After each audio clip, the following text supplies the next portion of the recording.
Molecular medicine is a reflection of the evolution of medicine. If we go back a generation or 2 generations ago, people who were practicing medicine at that point would have said they're doing precision medicine.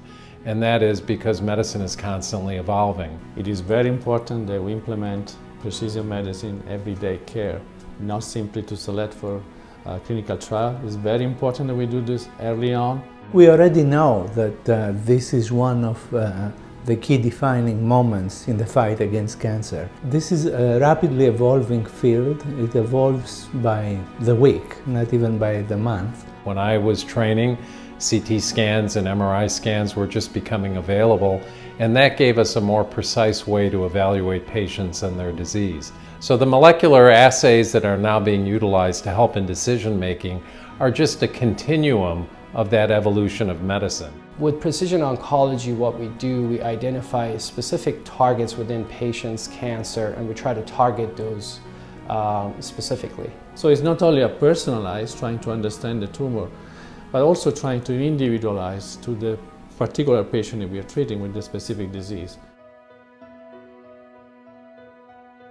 We came up with the name OncoSET, so it clearly reflects a process that we have in place. Onco stands for oncology or cancer. SET, S-E-T, stands for sequence, evaluate, treat. Sequence, go and analyze the genomic composition of tumors. Evaluate, we have a molecular tumor board that reviews this information, and then we obviously try to bring it to clinical care to treat, either as standard treatment when they are available, or as participation in tailored clinical trials for a specific molecular abnormality.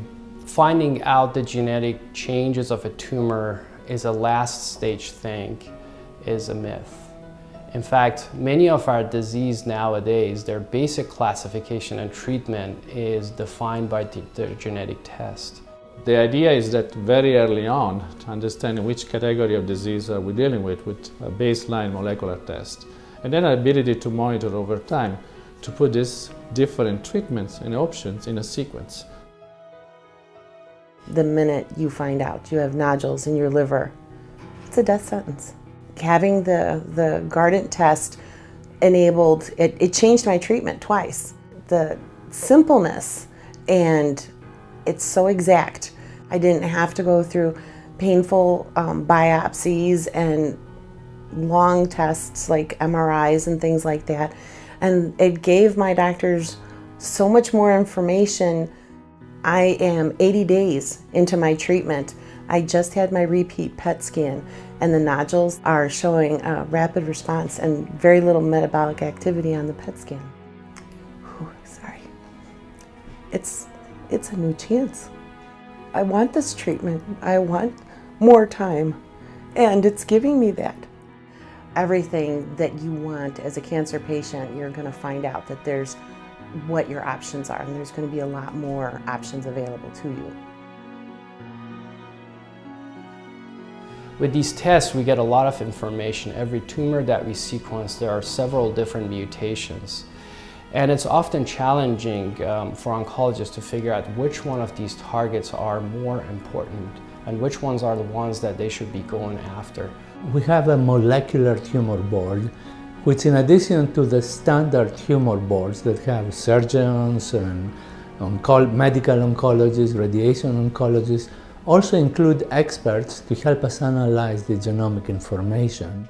And what we do is we try to demystify the result of the genetic testing relevant to patient's tumor to make recommendation based on these test results. I think this affords the opportunity clearly for those in the community that don't have access to this is to determine whether for their patients with a specific malignancy there might be something unique outside the realm of standard of care that can be provided to their patients, or at least offered to their patients, that give the prospect of a better outcome than standard of care therapy. I mean, this is life and death. You know, they started out with, well, okay, this is the standard treatment, and we'll give you this, and then we just move on to the next one, and the next one.